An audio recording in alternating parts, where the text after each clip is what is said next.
a big gain. Now, that's going to get them into Giant territory, if not get them maybe a win.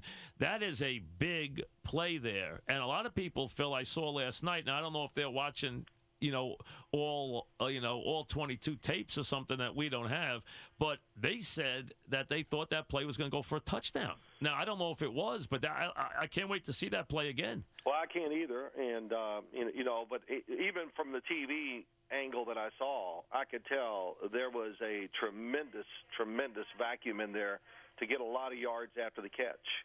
And but you know what, too, Mike? That's not the Patriots. That's not how they throw the ball. That's not what they do. So in those moments, he missed Deion Branch a couple times. It just kind of goes back. We're watching the play right now on Yes. If you watch Tom, he steps up in his classic. He has him about. Boy, I tell you, I know. Boy, oh boy, just the Giants is the only person you can see. Phil, I'm telling you, he is at least to the Giant 40 without anybody even near him. I really mean it. I mean, he might have. I like to see the whole field look on that. I can't see any defenders. He might have been able to. He might have taken that inside 20, maybe even taken that. Let me see it. We're going to look at it from. If you turn Yes on, you can see this. We are going to look at it from this angle, Victor. Let's see it. If we can actually see where the defenders are, it looks like he actually might have a chance if this play. Now he throws it over, roll, and if he has it. There's only one defender back about 20 yards straight ahead. The safety's running the opposite way. I mean, he might score on that play. Look at the safety in the middle of the field. Yep. Oh man, if he makes him miss, he might score. Well, he's going to get past the 50-yard line for sure. Oh, he's going to get past the 40, I think. He might be. If you look at, he's going to get past the 40. He might even get down to the 20-yard line on this play. And it just shows you it's the philosophy. It's how you throw, what you do. And if you what does that tell you about Brady? Manning, what does that tell you about Brady being a little off at the end of this game? Well, that throw. That's not like I said. He probably threw those deep end cuts like that very few times all year long. So the timing, the spacing, everything they do, it's just not what they are. They're an underneath passing team, and they live on throwing those little strikes underneath the coverage, and they're good athletes catching and running. So, like I said, Eli Manning. If that was any of his receiver coming across there, he'd have lobbed it across there. They'd have grabbed that thing full speed and look out. But that's the Patriots had the game when here was a huge play in the game, and I said, the Giants just lost it. It was third down. They were backed up, and it was the same drive where he threw the one to Wes Welker. And when he was backed up, the Giants played man-to-man coverage the first two snaps and took it away. And then on third down, they blitzed. It was a terrible blitz. I know exactly. Zone. Yes, I agree. Blitz zone. They dropped the lineman back, and they got killed on that play. Oh, I said that's it, because I know, look, we all know. I played, and we watched so much football. Play went for 20 yards to Woodhead. When you make that first play, just like Eli Manning did on the last drive, when you make that first play, it's usually, here we go. Yep. And there was 8 minutes left, Phil, and he made that play to Woodhead for 20 yards, got him out to the 35-yard line. And that was huge. I really thought that was going to lose the game for the Giants, because I thought the Patriots would probably go down. I just said, man, they're going to go down and score now. Well, let's be honest. They had, when I saw Welker, I said touchdown. I saw where Welker was. I said touchdown, and he didn't catch the ball. I mean, I thought as that play developed, I said, oh my God, touchdown. I thought he was going in the end zone. Well, I don't know if he'd have got there. I didn't, it was interesting.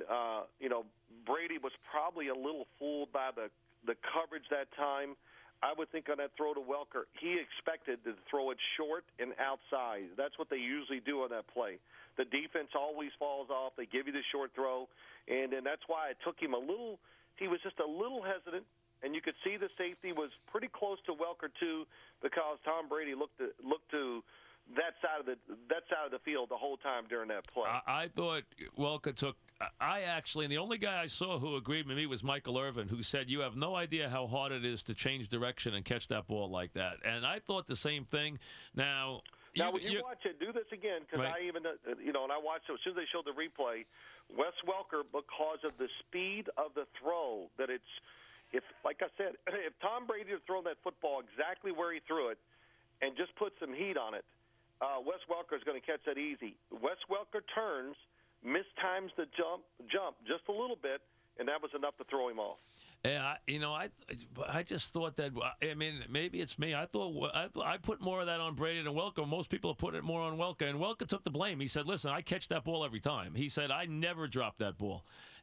They said, and all the Pats said the same thing. He never drops that ball. So no, I know he does, but it's how you want to look at it. But yeah, I didn't think it was a great. Yeah, I didn't think it was a great throw, and he was behind guys, and throwing those those deep ends. He was behind guys in that too. So did you think? Well, let me ask you this: how did you think Brady played? I thought there for a while. I thought they were, when they had the 2 touchdown drives, I said they're unstoppable. This is really, I knew so much pressure was on the Giants. And then when they kicked the field goal, it didn't change my opinion. I said, I don't know if they can stop them. But I think, if my recollection is right, the Patriots came out and ran the ball. And it right away, to me, the Patriots, in that situation against the Giants, their first down passing, it just looked like they were, Tom Brady's protection really for the whole game was outstanding. I actually thought Eli Manning was under more pressure than Tom Brady in the game. You know what? I agree with that for the most part. I would agree with that. I thought there was pressure at times on both, but I agree. I think there was probably a little more on Eli.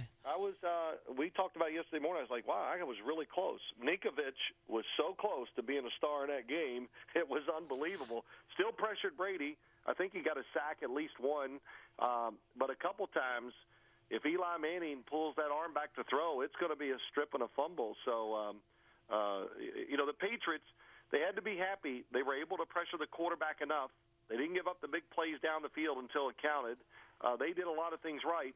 But the Giants, even after watching the game, I believe the Giants physically were the better team. And everything they teach and preach and have done all year long, that's what won the game for them. There's no doubt about it. Well, it was an interesting game because the first half, let's be honest, the Giants had a chance to break that game wide open and didn't. I mean, I thought if the Giants didn't get the Booth hold, they were really going to go in with a good lead at the half. That was a tough call. Yeah, and I don't know if he turned them or not. I'll say, okay, listen, you can debate whether it was a penalty, but you know what? If it wasn't a penalty, the Giants were in business, okay? Yeah, no question. And they were going to go in. Now, instead, they get a 96-yard drive, plus they get the ball coming out. So now it goes from 9-0 to 17-9. Now the Giants have to answer, and they did a good job. And then they got pressure on that next drive. They got a 3-and-out on Brady and got a lot of pressure on that one series. They got a lot of pressure, and I thought that got the Giants back, settled down defensively. It got Brady back out of his hot streak, and it cooled him off, and he never got hot again after that. The rest of the game. Yeah, you know what they did, and it's interesting, and I noticed it too. Even when they started, when you talked about when they finally got the defense going again, is they did play zones, but when they did, they played it tighter. So in other words, my gosh, how many times does he have to throw it short before you start squeezing them inside a little more?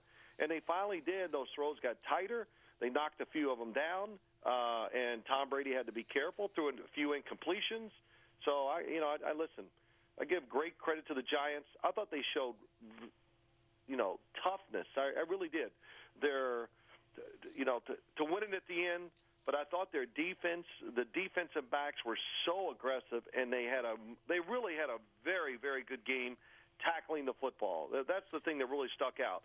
I watched Roll and even the corners, everybody, they were flying up there, and they were delivering it to the Patriots, especially early in the game, and set that good tempo for them. Phil, a couple of things here. Let me ask about. We're talking with Phil Simms after the Giants' 21-17 win over the Pats. Couple of things here. Number one, let's credit the punter of the Giants. He was sensational. My gosh, he was he was much maligned this year. Yeah, he was wonderful. He had a great game.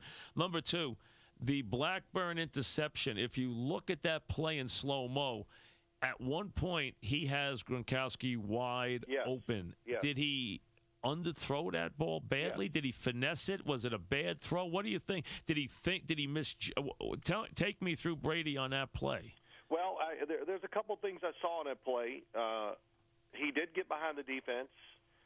Tom Brady, again, I'll watch it again and see, but I don't think it's, Mike, always when you throw, when you let it go if you got it. He had separation And at one point on that play, ball Gronkowski. only traveled, I think, it traveled about 50 yards. And, Tom Brady is capable of throwing it. And I know he was under pressure there, but he still could have got it. He's capable of throwing it over 60 in any conditions. So if he'd have just got it out there, that hurt him. And, of course, a wonderful play by Blackburn, but also Gronkowski not even really able to compete with the football. Couldn't jump, right. So that was huge, too. But, when it was intercepted, I said, wow, that's good. But still, look where it was. Yeah, it was a punt. It was a punt. But, it could have been a touchdown, though. Yeah, it could have been a touchdown. Could have been a big play. Could have been pass interference. Could have been a lot of things. But when I look at it, I just go, okay, I'm not going to judge that play and say that was a big turning point for either football team. So, overall, what when you step away from this game now, what do you say? Well, I think I don't know who said it. Somebody I was watching on TV weeks ago. He goes, look, this is what the NFL is now. The 9-7 team is just as good as the 13-3 team. And once you get to the playoffs, it's about matchups. You said it right at the beginning of your show, I think, today. It's about matchups, excuse me, and getting the breaks, getting a break or two that allows you to win a playoff game or to get you in the Super Bowl or even in the Super Bowl.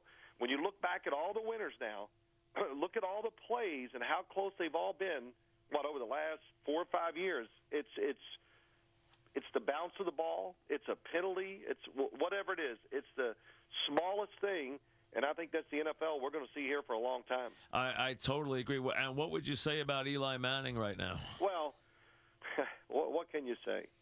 His confidence, you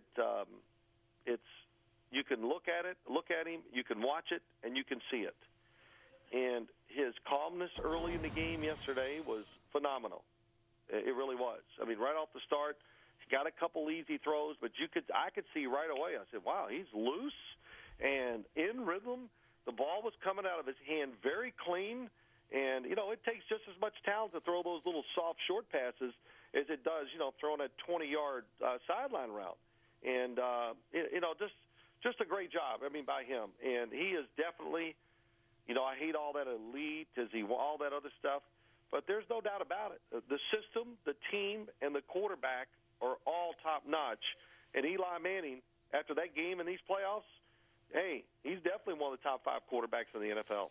Now, interestingly, yesterday, because we only had one segment and we were very tight and I thought we should talk Super Bowl, I didn't ask you about Bill not getting in the Hall of Fame because I didn't want to take time on it. Now, the Hall of Fame is kind of a touchy subject for you, too, because you're a guy that, comes under a lot of debate with the Hall of Fame yourself. Well, how do you feel about Bill not getting in the Hall of Fame? I was really Mike, maybe I look at it wrong, and I thought he was a shoo-in. I thought he was. Listen, nobody knows how these guys are going to vote, but I'll tell you right now, I thought he was as close to a lock as anybody could be. Well, I talked to a lot of people in Indy during the week, and I loved it when I heard guys say, "Oh, there's a lot of guys that don't like Bill," and I go, "Well, what do you mean? Now we're talking about personality." Oh, you do? I think it's part of this thing, unfortunately. It's pitiful. It's pitiful, and I don't know. I think they should have to show these dang votes too. That would be better if they made them. If they made them public, at least they'd have to be responsible for it. I don't know. But I was very, very surprised, and I'll tell you this: there were a lot of people in the NFL very surprised too, and just looked at me, and go, "Can't believe he didn't get in." I mean, executives in the NFL. Other players. See, I think it made the voting look bad because, to me, he's a no-brainer. I mean, if he's not a no-brainer, who is? I mean, how could you? I don't want to take anything away from Marv Levy. I'm not trying to do that. Marv Levy's in the Hall of Fame. Marv Levy never won a Super Bowl. Marv Levy, let's be honest, his career isn't even in the same area code as Bill's. I'm not trying to knock Marv Levy, but my point is, it's not debatable. Some guys are not debatable. Like I heard once that someone said they were going to try and keep LT out. How could you keep LT out of the Hall of Fame? You can't do it. I don't care. You can't do it. Otherwise, then don't. Then say other things count. And then maybe you can have a different discussion. But if we're talking about football, there's some guys who aren't debatable getting into the Hall of Fame. Well, I'm going to say this. I'm going to couch what I say because I got to be careful because I thought he was a shoo-in. I think he will get in. And I heard Mike Tomlin say something about the Pro Bowl. And celebrate the ones that are going in. And so I don't want to take anything away from them. They all, had tremendous careers and deserve. And so I don't want to take away from the guys that are getting in. But, I'll just say this, and Bill Parcells absolutely deserves to be in the Hall of Fame. They're going to make him wait. The only thing that bothers me, one more time, that really bothers me is that people they made it personal. Well, we didn't like him. We didn't like the way he treated. And I just, gosh, who was better to the press? Gave him a lot of quotes. He might not have did it in the style they wanted, but he sure treated them pretty well as far as giving them stuff to go with. So it's a shame, but hopefully, maybe next year, I hope next year he has a chance to get in. Thank you, Phil. All right, Mike, have a good day. Take care. So, Phil, and listen,